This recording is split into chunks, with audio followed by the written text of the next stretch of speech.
Labas visoms! Kadangi kovo mėnuo yra jau visai pabaiga, jau pasibaigė. Tai norėčiau papasakoti apie tai, ką labiausiai mėgau naudoti praeitą mėnesį. Ir priemonių iš tikrųjų yra, visai nemažai. Tai ilgai nelaukusios pradėkime apie jos kalbėtis. Ir pirmiausia, ką norėčiau jums papasakoti, tai yra apie plaukų priežiūros priemonės. Tai yra Silver Meditor intensyvus drėkinantis šampūnas ir kondicionierius, kurie man paliko labai gerą įspūdį. Pirmiausia, dėl to jo žiauriai skaniai kvepia. Ta prasme, kaip vaikiška guma, labai gaivus, toksai, nežinau, toks kaip ananasų kvapas. Aš nemoku nupasakoti, man sunkiai sekasi su kvapais, tačiau tas kvapas išlieka iki kitos dienos ir tikrai man jis labai patinka. Antras dalykas yra tas, jog praeitą mėnesį aš dažiau savo plaukus netgi 2 kartus ir tai buvo truputėlį jiems per daug. Labai išsausėjo, pradėjo truputėlį dužinėti, tačiau šios priemonės tikrai gerai susitvarkė su visa situacija, palikdamos mano plaukus atrodančius sveikesnius, ne tokius sausus. Jie tapo glotnesni, minkštesni, žodžiu, ką žadėjo šios priemonės tikrai davė. Keliaukim toliau.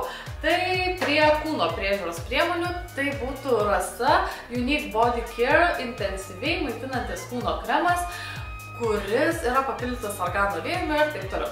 Kai aš pasakau savo straipsnį apie šią priemonę, tai pirmiausia sakiau, jog žalioji jo versija, kuri kvepia lyg mojito kokteilis, man labiau patiko, tačiau ši yra tikrai neblogesnė, nes tą, ką žada, tą ir duoda. Tikrai intensyviai drėkina, visi sausumo požymiai jie dingo ir toms, kurios skuba, neturi laiko po dušo stovėti ir laukti, kada kremas išdžius, susigers ir taip toliau. Tai ši priemonė iš tikrųjų yra labai geras pasirinkimas, nes atlieka visas funkcijas ir greitai susigeria ir skaniai kvepia ant kūno. Ir kvapas išlieka kelias valandas po to, tai man tai patinka. Veido priežiūrai naudojau kelias priemonės. Viena iš jų tai yra Novexpert veido serumas su hialurono rūgštimi. Ir yra keletas dalykų, ką aš norėčiau pasakyti apie jį. Aš jau turiu keletą raukšlių, kurios mane liūdina, tikrai liūdina. Mano kakta išvagota 3 raukšlėmis ir tarp antakių yra viena tokia gilesnė raukšlė, nes daug raukausi. Esmė ta, jog šis serumas tikrai sumažina raukšlės akivaizdžiai ir kol aš jį naudoju, tikrai džiaugiuosi jaunatviškiau atrodančių veidų. Tačiau niuansas yra tas, kai aš nustoju jį naudoti ir padarau nors ir 2 dienų pertrauką, raukšlės atrodo taip pat kaip ir anksčiau. Tai yra šioks toks minusas, tačiau produktas kelia priklausomybę ir tiesiog nepamiršti kasdien jo tepti, nes tikrai veidas atrodo kur kas gražiau. Ir antras dalykas, kadangi priemonė yra truputėlį brangesnė, tai siūlyčiau ją tiesiog pirkti kartu su drauge, mama ar dar kažkokiais, dėl to, jog man šias priemonės vienai yra per daug. Aš daviau mamai, daviau draugiai ir man dar liko naudojant šitų, nežinau kiek, 5 mėnesius, gal daugiau nei 1/4. Ir esmė ta, kad turiu jį paskubėti išnaudoti dėl to, jog jisai galioja tik tai 6 mėnesius ir po to tiesiog galiu produktą išmesti, nes jis jau nebeveiksmingas. Tai toks dalykėlis. Veido priežiūrai, tiksliau nuvalyti makiažą, jį atgaivinti, aš naudojau Garnier micelinį valomąjį vandenį. Ir kadangi kovo mėnuo buvo labiau toks kaip veido priežiūros mėnuo, tai labai daug teko išbandyti visokių micelinių vandenų. Nežinau, kaip užtarti. Micelinių vandenų, tiek to, tai taip ir būna. Ir šis paliko man didžiausią įspūdį dėl to, jog jisai kainuoja labai nedaug, lyginant su kitų kompanijų šiaip tokio pobūdžio produktais. Ir antras dalykas, jis atlieka viską tobulai gerai. Labai gerai šalina visą makiažą, žinoma, vandeniui atsparaus jisai neįveiks. Tačiau viską nuvalius kartu su šiuo Garnier produktu, mano oda jaučiasi atgaivinta, tokia labiau gal ir nesudrėkinta. Ir kadangi priemonę pirkau išbandyti tiesiog mini formatą, kaip ir parašyta, tai tikrai drąsiai pirksiu dar didesnį ir naudosiu ir nieko blogo nepasakysiu.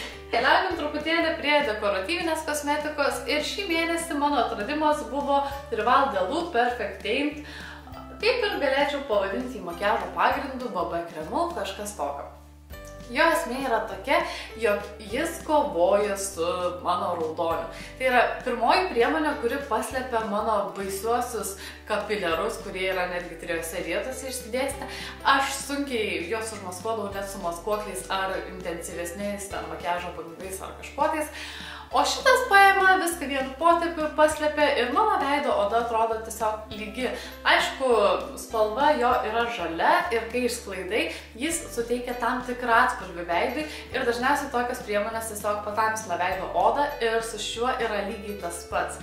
Tačiau dengiant šviesesnį makiažo pagrindą tikrai problemos jokios nėra ir mano vienas rekomendacijos toms, kurios tikrai turi problemų tokių pačių kaip ir aš, kurios skundžiasi raudonų, nušalusių netgi veidų kartais ir tikrai padės išspręsti visas problemas ir tuo labiau produktas tikrai, manau, labai nedaug kainuoja.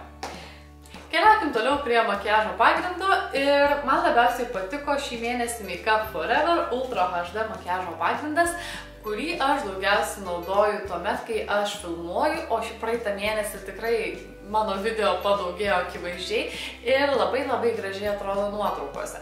Tačiau šią priemonę aš griebiu ir tuomet, kai noriu gražiau atrodyti, išeiti į miestą, pasipuošti ar kažkas tokio, nes ji yra visiškai nematoma. Ta prasme, aš galiu prieiti iš arti ir šitaip pažiūrėti ir aš nepamatysiu, kad yra kažkas ant veido. Labai gražiai susilieja, išlygina. Maskavimas yra nuo lengvo iki vidutinio, tačiau sluoksniuojant galima išgauti ir dar geresnį. Bet ką galiu pasakyti, ši priemonė nėra skirta riebaus veido savininkėms, jeigu taip galima pasakyti. Dėl to, jog blizgesys ta zonoje išlenda tikrai gal po 4 valandų, bet tam reikia prieš tai naudoti tiesiog matifikuojančią, ar kaip pasakyti, suteikiančią matiškumo makiažo bazę ir visos problemos yra išspręstos. Tačiau šis makiažo pagrindas tikrai yra tas, kurį drąsiai rekomenduoju išbandyti sausą odą turinčioms moterims ir manau tikrai neprašausit. Keliaukime prie veido kontūravimo ir pastarąjį mėnesį man žiauriai patiko Sleek kontūravimo, kaip pasakyti, rinkinukas, kurį sudaro tiek šviesus kontūravimui skirtas atspalvis, tiek šviesus skirtas išviesinti. Tai labai fainas dalykėlis, nes spalva pasirinkau pačią šviesiausią, tikrai gražiai, natūraliai atrodo, labai lengva išsklaidyti, nepalieka, nežinau, kažkokių, kur, tam, kaip pasakyti, viskas atrodo labai natūraliai. Ir išviesintojas tai yra tas dalykas, kur reikia vos imti, nes žiauriai pradeda viskas blizgėti, tai toms, kurios nėra didelės natūralumo mėgėjas ir mėgsta kasdieną spindėti, tai šitas pasirinkimas yra tikrai labai neblogas. Keliaujant prie mano antakių, šį mėnesį naudojau tik 2 priemonės pagrinde. Tai yra jau visai visas nusibaigęs jau mano Catrice antakių pieštukas, kuris yra tikrai kažkas tokio. Spalva yra truputėlį šviesesnė nei mano antakių, dėl to aš labai lengvai juo galiu laviruoti ir piešti savo antakius ir įsivaizduoti, kad aš jų turiu tiesiog daugiau, labai lengvai sklaidasi ir išlieka visą dieną. Ir pieštuko užtvirtinimui aš naudoju tai, ko gyvenime nesitikėjau naudoti. Aš žiauriai nekenčiau antakių šešėlių, nemokėjau jais naudotis, iki tol, kol pas mane neatkeliavo High Impact Brows antakių šešėlių paletė. Ir kai aš ją gavau, mane nustebino šios 4 spalvos, kurios atrodė tokios nepanaudojamos. Juoda, ta prasme, kas dažo juodai šešėliais antakius, arba kas su tokia, atsiprašant, ryža spalva gali kažką daryti apskritai savo antakiais. Tai aš esu tas žmogus, kuris panaudoja visas spalvas, gal mažiausiai tik naudoju antrą spalvą, tačiau juoda ir šita šalia esanti kuo puikiausiai susidoroja su užduotimi toje vietoje, kur visiškai beveik neturiu antakių, gal vienas kitas plaukelis yra. Ir labai gražiai sklaidosi, piešia, išsilaiko visą dieną, išsisklaido taip, kaip reikia ir suteikia tikrai natūralų įvaizdį. Tai aš nežinau, nebeįsivaizduoju savo antakių rutinos be šešėlių paletės. Tada keliaujam dar prie akių, tai turiu dar vieną paletę iš Sleek ir tai yra akių ir skruostų paletė Dancing Till Dusk. Ir ši paletė yra kažkas tokio. To prasme, spalvos yra labai gražios, ypatingai šita yra mano labiausiai naudojama ir šiandien išbandžiau kaip pasakyti, pamiksuoti, pamaišyti spalvas tarpusavyje. Ir labai norėjau tokių rose gold, rožiniai, auksinės spalvos šešėlių, tačiau vis neradu jų įsigyti. Ir šiandien tiesiog sumaišiau skaistalų spalvą su šita šešėlių spalva šviesiausia. Ir gavau tai, ką aš norėjau. Žiauriai, labai gražiai atrodo, kaip šešėliai tokie, kokius aš būčiau įsigijus tos spalvos. Tikrai ir labai gražiai tarpusavyje susimaišę, jokių minusų, nieko nėra. Gal labiausiai tik nepatiktų šita spalva tokia, net nemoku jos apibūdinti ir man tai nelabai gražiai atrodo tokių. Tačiau šios spalvos, šita ir šita, tai labai gražios, spindinčios, ypatingai šita spindi, tai kaip nežinau, kas atrodo, lyg būtų kreminiai auksiniai šešėliai. Tikrai labai fainas dalykas. Tada dar apie akis kalbant, turiu 2 produktus, tai yra iš Maybelline ir pradėkime nuo pirmojo, apie kurį jau visos šnekėjo, tai kažkaip visuomet mėgstu pati paskutinę kalbėti apie tai. Tai yra Maybelline Lash Sensational Lash Multiplying Mascara, vandeninis purus tušas. Pirmiausia, aš jo labai nekenčiu, pradėkim nuo to. Kai aš dažau su blakstienas, mano blakstienas atrodo žiauriai tragiškai. Aš galvoju, kad jos sulipusios, kažkokiais gumuliukais nuėjusios ir atrodančios kaip šluota išpešiota ir seniausiai ją reikėjo išmesti. Bet esmė ta, kaip viskas išdžiūsta, mano blakstienas tampa vėduoklė. Ir aš nesuprantu, kaip gali taip pasikeisti rezultatas, tačiau rezultatas pats yra tikrai labai vertas dėmesio, ir tikrai labai gražiai atrodantis. Vandeniui 100% atsparus, atlaiko visas ašaras ar bet ką, nusivalo tik tai su tam tikrų valiklių, bet dalykas tame, jog apart tiek privalumų, jis truputėlį tepa. Nubėga čia ir pasidengia ties ant mano akių vokų. Tai, ta prasme, tas toks minusėlis, bet atsižvelgiant į tiek privalumų, tai tikrai priskiriu save prie tų fanų, kuriom labai patiko šis blakstienų tušas. Ir antrasis Maybelline produktas tai yra Master Ink akių linijos pravedimo plunksnelė. Aš nemoku išversti gražiai lietuviškai, kas yra eyelineris, bet tai yra šis dalykas, kuris labai man patinka ir tikrai labiausiai geriausias dalykas yra ta plunksnelė. Jos galiukas yra minkštas ir su juo labai lengva laviruoti ir išgauti norimo storio galiuką. Dieve, kaip šiandien su žodžiu sunkiai sekasi. Tiesiog strėlytė, kokio noriu storio, nuo pačios ploniausios iki tokios jau visai išraiškingos ir labai pastebimos. Išlieka visą dieną, tačiau nėra ypatingai atsparus vandeniui, nes vos tik kokią ašarą nuriedės, viskas tiesiog reikia tvarkytis ir su savimi nešiotis.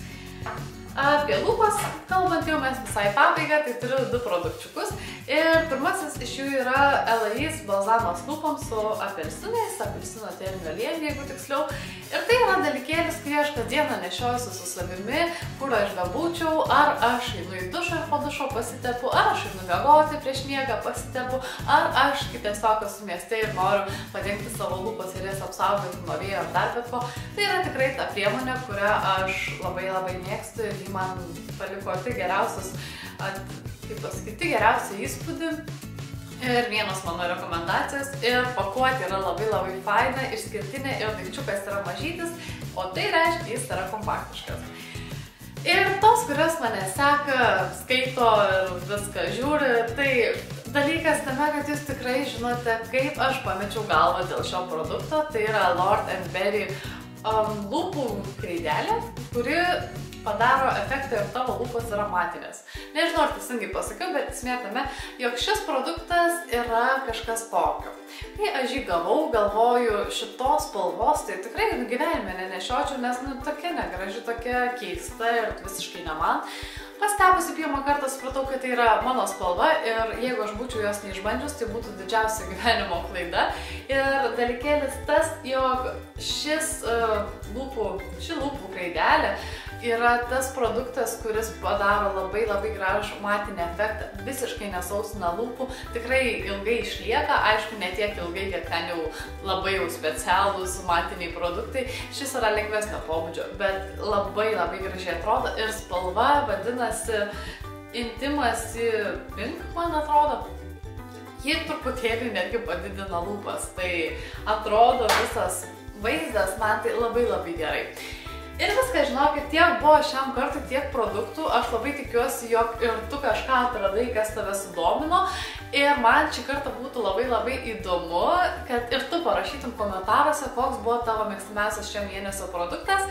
Kadangi aš ketinu nusiaukti pelenės parodą, jau įsivaizduoju, kiek aš prisipirksiu visokiausių dalykų ir norėtum, kad ir tu man rekomenduotumai kažkokį dalyką, kuris tau labai patiko. Ir viskas. Noriu visoms padėkoti už dėmesį ir pasakyti iki pasimatymo.